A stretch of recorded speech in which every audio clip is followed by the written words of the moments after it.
y'all, it's your girl Shay and welcome back to the channel. So as y'all can see by the title, we are going to be talking about college today. Time is flying, y'all. 2022, I mean, like, where did 2020 and 2021 go? Like, it's already August. It's already time for y'all to move back into school. It is literally like you guys have like 2 weeks. Like some of y'all at the end of this month and classes are starting. Like, time, I need you to relax a little bit, slow down. But I definitely wanted to make this video, you guys, because I just feel like there are so many things that I feel like you should definitely know before you go into college. Just some things that I personally knew when I was going to college, but I didn't know necessarily the details about it. And I really want to share it with y'all because even if you're somebody that's not in college already, considering going to college, if you're just starting college, you've already been in college, I feel like I have a few things here that are super important to understand, super important to know. And I definitely just want y'all to be prepared because I wish I had a video like this before I went to college, y'all. I'm wishing all of you guys who are going to college a wonderful and a successful semester, school year, etc. Be safe. We got 50 million diseases going on. I don't know what's happening. It's giving very prehistoric times, giving very end of the world. Make sure y'all wear your mask, get some hand sanitizer, wash your hands, gloves, all of that, okay? But to get this video started, you guys, the first thing that I want to talk about, which I feel like is very stigmatized within the college community, especially by the older generation. Now, it's no hate against y'all. Y'all are wonderful.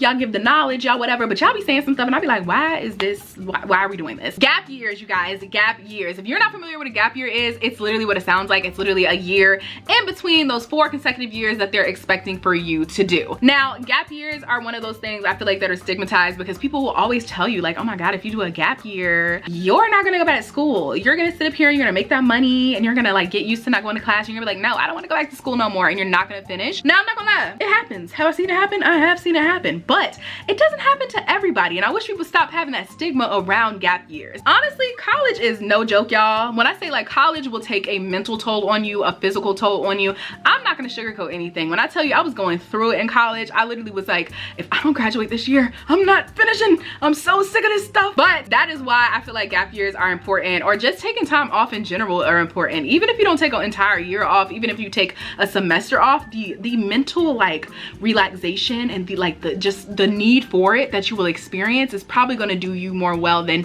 not doing it at all. I feel like for me personally, I would have benefited a lot off of a gap year. I went through a lot of stuff, y'all. Y'all have to think, college, you're gonna go through the pressures of class, of homework, of this, that, and the third. You're gonna go through the pressures of relationships, of friendships, as well as your family business and everything that's going on with that. You know, add all that stuff together, you have like these 3 categories of things that you're gonna be dealing with while in college. Pressure of this, peer pressure, this, that, and the third. It's so much that goes on that can be super taxing to your mental, super taxing to your physical. And sometimes you just need a freaking break. I am all for self-care. I am all for taking a break, getting your mind together. I am not one of the people that's gonna sit up here and be like, no, you need to be a workaholic, you need to this, that, no, not recommending that. I definitely will say if you take a gap year, look into it, talk to financial aid, talk to your advisors. Don't let anybody sway you from doing it. If you genuinely feel like you need to do it, okay? Don't let them tell you, no, well, I don't recommend. That's nice that you don't recommend that, but I didn't ask for your recommendation. I asked, how can I go about executing this, okay? I would just say make sure you talk to financial aid. Make sure you know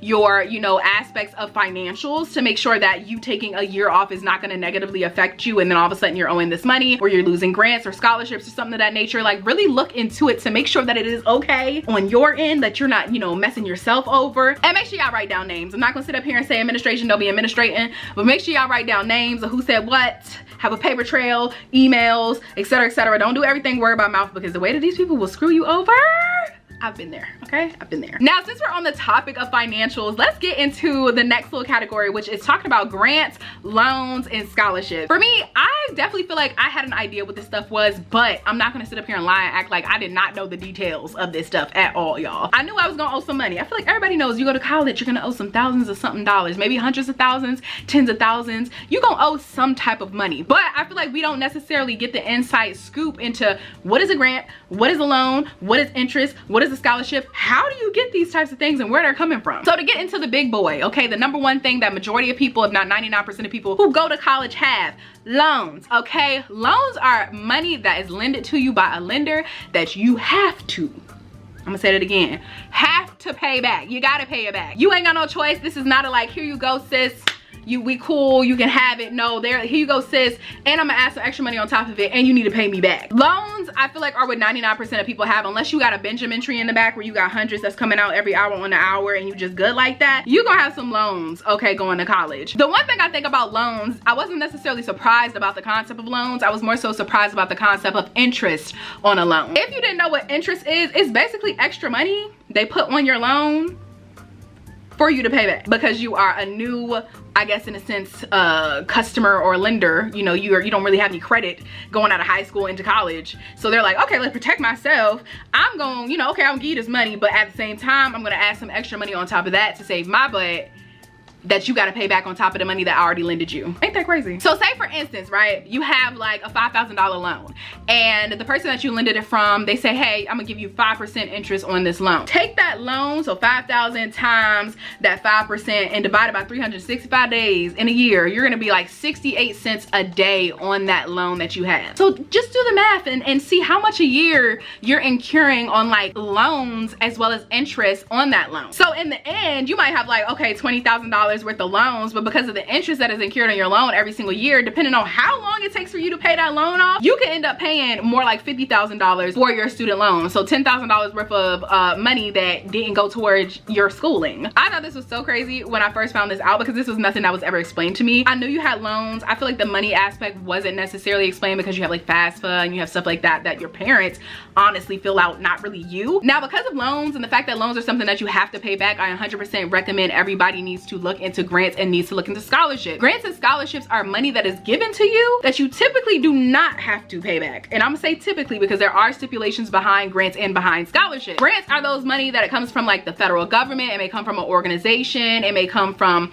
you know, like a church or this, that, and a third. It's basically money that is given to you. You have to sometimes keep up things, which is why I said typically you don't have to give it back, because a lot of these places, it's kind of just like scholarships. They might require you to stay a full-time student, to stay enrolled, to keep your GPA up at a certain, you know, point in order for you to keep that grant or to keep that scholarship. If you take a gap year, again, this is why I said it's important to understand the stipulations behind your loans, your grants, your scholarships, because you don't want to sit up here, take that year off, didn't look into anything, and then you come back and they're like, oh, baby, you don't have a scholarship no more because you unenrolled yourself. Listen, you don't want to do that, okay? But for me, I 100% recommend look up scholarships and grants as much as you can. Get as many grants as you can, get as many scholarships as you can, because like I said, typically you do not have to pay this back. This is typically money that's given to you that does not require you to pay it back. It doesn't go on your loans. It doesn't go on Sally Mae. You don't have nobody knocking on your door 9 months after saying, hey, where is that grant or that scholarship that we gave you? You know, where is our money back? They're not looking for that money. So I 100% recommend it. You can get scholarships in almost everything, y'all. They got like scholarships for if you're left-handed, if you're this ethnicity, if you know how to talk with your left foot. Like, they got scholarships for every daggone thing. Apply for them, because they're not giving out, you know, little money all the time. Some scholarships may give you 500 here, whatever here. Some scholarships giving out 10,000, At the end of the day, baby, like I said, money adds up. 500 here and 500 there, guess what? That's 1,000. Then I'm gonna say this is another perk about grants and about scholarships, you know, that I'm gonna put out there. I'm not saying that y'all need to do this, okay, because people get carried away with it. But since grants and scholarships are money that goes towards your education and is money typically that you don't need to pay back, even with loans, say for instance that, you know, oh, you have like $30,000 worth of like financial aid that they're giving you for that year to go towards your tuition. Say for instance your tuition for that year is only $22,000. You're gonna get a refund of $8,000 back to your account that you technically can do whatever you want to do with. So if you want to buy you a little car, you want to put it in your savings, which I highly recommend. Put it in your savings, at least half of it. Don't be sitting here, don't spend all that money, okay? You can buy whatever you want with it, you can do whatever you want with it, but I will say be careful, be smart. I recommend like saving half of it, just because you don't want to get into a predicament where it's like next year you owe more, or next year doesn't cover everything. You owe like $1,000, at least you have that in the savings just to kind of cover that. Put it in your savings so that at the end of the daggone year, if you only owe in, like you finish your 4 years of college, you only owe $8,000, guess what? You ain't got no debt, because you got $8,000 in the savings that you can go boop and put it right there. See, be smart about it. Now a lot of people are like, okay, where do we get scholarships from? Like, where is that somewhere? Like, how do I apply for scholarships? How do I find these? I know from my high school did a very good job. They had like a little bulletin board in front of our guidance office about places that we can get a scholarship, where we can apply for the different scholarships that were active right now. Highly recommend, if able, go ahead and speak to your guidance counselor in high school, see if they have any idea of this, that, and the third, if they have like scholarships or know where you can go to get scholarships. I do know you can go on like the studentaid.gov website, and they have like a bunch of scholarships up there for my Black students students. They have like the NAACP scholarship, and then they have like a bunch of different scholarships for races and this, that, and the third. Like I said, you can get a scholarship for anything, and they're paying money. They can pay anywhere from $1 to thousands of dollars. So apply for every single one. The worst that you can, you know, have is get rejected. Now I will say it is work. It's not going to be easy to sit up here, and they're not just handing out $500, $1,000 here and the third. You might have to do an essay, you might have to enter something, you might have to draw something, you might whatever, but at the end of the day, it's going to help you out in the long run. Okay, now the next thing that I really wish that I would have done, and I think it's super important, I feel like more schools should do this, because I feel like this will help people kind of go into college knowing what major they want to have, because honestly, if you think about it, it's kind of insane that people are asking 17 and 18-year-olds to make like a decision of what they're going to do for the rest of their lives. I'm like, sis, I just had my mom cooks dinner every night for me, and you want me to make a life decision? I don't even know what I'm about to eat for dinner. But one thing that I kind of wish schools would do, and if schools don't do it, if your school doesn't do it for yourself, is have a segment or like a class or like a club or something where you sit down and you research jobs and also like careers and majors that kind of coexist with each other. And what I mean by that basically is like, if you're somebody that's a creative, for instance, because I'm a creative, like if you like to draw, if you like to do videography, if you like to dance, if you like to whatever, look at careers that involve that. Go on Google and say, oh, careers or jobs that involve this, or that involves this, right? You'll find that job, and then you can go in depth and go, okay, what degree do I need in order to be this? What degree do I, you know, so that you're not wasting time and not wasting your money on a career that you genuinely don't want to do. Like for instance, for me, I love videography. I love like speaking in front of a camera. I love recording things. So for me, a good job would be like a videographer, maybe like a marketing editor was something that I, you know, could do. For, you know, people out there who like to draw, you know, you have graphic designers, you have tattooers, you have fashion designers, you know, stuff of that nature that involves drawing, that you can go on Google, search those careers and see what it is exactly that you need to do and what degree or certification you need to get in order to have that career. If you're somebody that enjoys traveling, you can be an event coordinator. You know, you travel different places and plan events. You can be a consultant. They travel a lot. You can do like English teaching in foreign countries. You could be a flight attendant. There are just so many different things with travel, you know, that you can do. If you're somebody that likes beauty, for instance, you could be a personal stylist, a makeup artist, a cosmetologist, a hairstylist. You know, there are just so many different jobs, makeup artists, for instance, in those aspects that, you know, if you like beauty, boom, there you go. There's some careers that right there that you can do. Go online, search it up, see if you like it. At the end of the day, you know, just search basically the things that you like to do. Careers within, like if you like to draw, what careers can involve drawing? What careers involve dancing? Whatever. So that you'll put yourself in a position of knowing like, okay, these are things that I possibly could do that I actually would enjoy. Because you do not want to go to college, get a degree in something that's kind of like, oh, well, I thought I would like it. Then you get into the real field and realize you absolutely hate it, and you have this degree in that field and you don't even want to do anything with it. Save yourself the headache right now. Save yourself the money. Go online, do your research. This is your life. Like, you need to make sure that it is something that you genuinely want to do, and don't let nobody convince you to do something that you do not want to do, because at the end of the day, what you got to do, what we just talked about, you got to pay them loans off, not them. Now the next thing is super important. We kind of talked about this a little bit earlier too. Internships.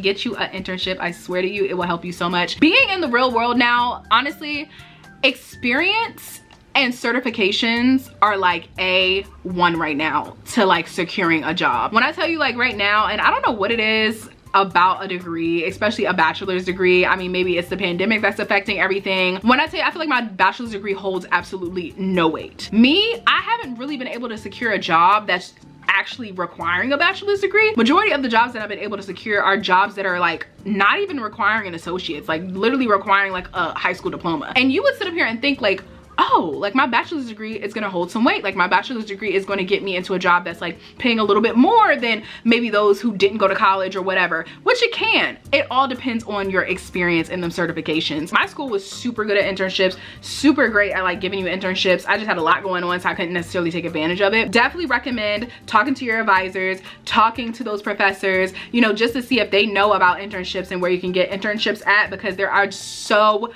many out there. You can go on company websites websites. If there are some companies that you are interested in, you can go on their website, go to like their career job search, put an internship, go on their, you know, website in general, put an internship, and if they have things, it will pop up for you and you can go ahead and apply for them. I know a lot of internships do require you to be, I think, about junior year, like your sophomore or junior year, like you have to be like in that time frame in order for you to get internships. There's not too many internships that are taking freshmen at the time, just because like freshmen, you're like really in your general classes like English, science, you know, stuff like that. Definitely recommend getting them. They help so much. A lot of my friends actually were able to secure jobs with the people that they did internships. So like it's like, say for instance, their junior summer, like they're about to go into their senior year of college and they already have a job lined up for when they graduate college. All they got to do is graduate. Certifications, you know, getting into that. If you are IT, like I'm IT, so that's only the certifications I really know about. I know Google has certifications. I know like for me, I'm IT, so like CompTIA has certifications and different things. They do cost money and it is out of pocket. So if you do have those refunds and everything, you know, where you have thousands of dollars available, use that money to get them certifications, because at least that's nothing that's technically coming directly out of your pocket. It is coming out your pocket, but at the same time, it is something that is provided to you. So it's kind of like a free certification in a sense, because that grant money and that scholarship money was free to you. So definitely recommend getting certifications. Those are going to help so much. You can work on them, you know, as you're going through college, so that when you graduate college, you got that bomb GPA, you got that degree, and you have those certifications and the internships under your belt. You're easily going to be able to secure a wonderful job paying you a decent amount of money. And if you do the research that I was telling you about earlier, it's going to be a job that's in your field, and it's going to 9 times out of 10 be something that you'll be able to enjoy, not necessarily love, because reality of these jobs out here, it's not too many jobs that you're going to find off jump that you're going to love. A lot of the jobs that I've had, I've absolutely hated. I'm going to be real, but at least, you know, when you have all of that underneath your belt, you're more likely to find something that you genuinely enjoy, because you have the qualifications necessary in order for you to get that job that you genuinely enjoy. Now, to get into like another little segment of not necessarily too much academics, but like the reality of college. College, y'all, I want y'all to understand, college is like high school 2.0. People's mentalities, honestly, are going to be the exact same. Like, I mean, think about it. A senior leaving high school and a freshman in college are the same exact person. Like, they're the same exact people, same exact mentality. Obviously, they can change throughout the grade levels, but honestly, people are very immature no matter if they're a freshman or if they're a senior. It's gonna be drama. It's gonna be, you know, things that are going on. I mean, it's school. At the end of the day, you have a bunch of people on a campus that they all live at. It's gonna be drama. It's gonna be chaotic. I will say another thing is that like college doesn't necessarily teach you life skills. Life skills isn't like a huge thing that is taught in high school, and it's definitely not taught really in college. You more so are learning about the career than you are learning about life skills, like credit and how to do this, that, and the third. They do have little seminars and everything now and then that can kind of help you and teach you on those aspects, but it doesn't really teach you how to genuinely live in the real world. Like, once I got in the real world, oh, I was in for a rude awakening. It pretty much prepares you academically, the information that is necessary for your career field. So like, obviously when you get into the career, when you get a job, it's like you have an idea of what the heck is going on. At the end of the day, a job is going to train you on what they want you to do, but it doesn't necessarily teach you how to be an adult. It doesn't teach you how to live as an adult, live everyday adult life. It pretty much is just preparing you for the actual career that you want to have. Another thing about college that I feel like is similar to high school is like the food is, I mean, it's not, I wouldn't say it's as bad as high school, but I don't want you to go into college thinking you about to eat gourmet meals. Depends on the school. Some schools doing the daggone thing. Y'all be having vegan options, sushi, this, that, and the third. I ain't mad at you, but I will say there's a lot of schools out here that's giving very much high school cafeteria 2.0. Another thing that I definitely learned, or was a big wake-up call in college, was realizing that everybody is not raised how you are raised. When you are a freshman, at least the place that I went to, we had to use community bathrooms and community things. And when I tell you, that really is an eye-opener to realizing how trifling people are. I mean, it's situations of like things are left places, you know, like somebody, I mean, uses the restroom and it's all over the place, there's hair everywhere. Or you have situations where you move into like apartments and it's like dishes are left in the sink. Nobody wants to take the trash out. This is dirty, your shoes are here, there, and third. Like, it's just so many instances where it's like, oh my God, why was not prepared for this? I think you just have to go into it realizing like people do not have the same mentality as you. People are rude, people are spoiled, people do not care. Like, people don't have the same respect towards their space or in their space as you may have. People were not raised the same way when it comes to like, you know, oh, if somebody comes over you, this, that, and the third, or if they do this, you know. It was a harsh reality for me to wake up to and realize like, oh my god, like I literally have to get used to all these different personalities. It's kind of hard, I'm not gonna lie, especially when you're trying to get used to just being in college in general. But you have to realize like people are not raised the same as you. You're gonna deal with immaturity, you're gonna deal with not so much cleanliness. You especially, like, I know as a girl I was thinking like, oh okay, it wouldn't be as bad, but the girls were worse than the boys. Let's just put it that way. Just mentally prepare yourself for that, especially if you're going to a predicament of roommates, because I've had horrible roommate experiences where I've had to take my dishes and take things away just because people would not clean them, or they just wouldn't do this, or had no respect for those items. So I would say mentally prepare yourself for those circumstances, because that was just something that I wasn't prepared for, because you kind of go into it thinking like, I mean, y'all really this dirty? Like y'all really like, oh my god, people are really like this. Now the next thing I want to talk about, I feel like it's something that opened my eyes so much when I was in college, y'all, because I was like, dang, y'all really out here finessing. There is no such thing as a perfect college student. I had a lot of people who I knew, you know, once I got, you know, towards my end of the, you know, years of me being in college, who had those 4.0 GPAs, and baby, they was finessing the whole entire time. What's learning? Okay, it wasn't no learning. It was Quizlet, it was Chegg, it was this, that, and the third. They was finessing, y'all, finessing. It was almost as if the mentality really was finesse now and learn later. I'm not saying they ain't learned at all or nobody learned, but at the end of the day, the way that numbers really controls your academic progress, as well as it controls the ability to get internships, or it controls the ability to get a job. Yeah, they was finessing, y'all. Finessing, finessing, finessing, because that number made a big difference, and that number is really what got you into doors. And it's so sad that that's the case, because you can be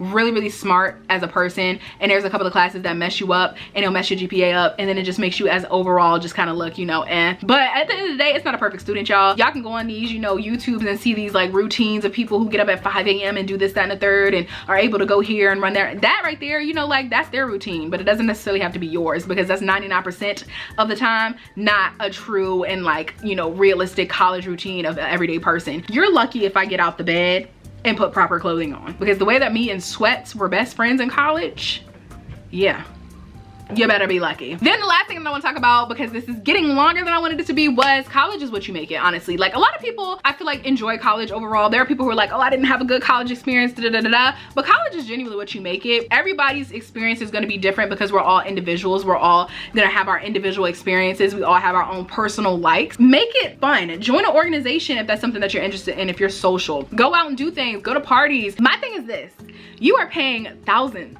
of dollars, maybe hundreds of thousands of dollars.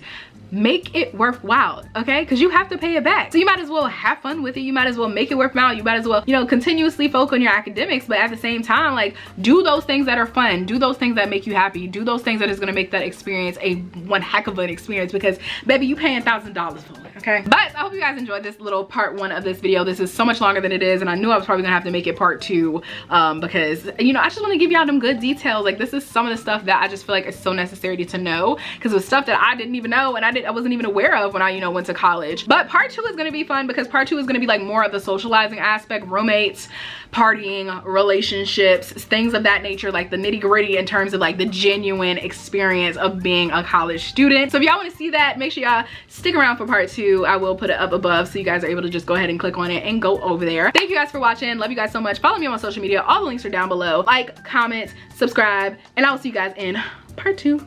Bye, y'all.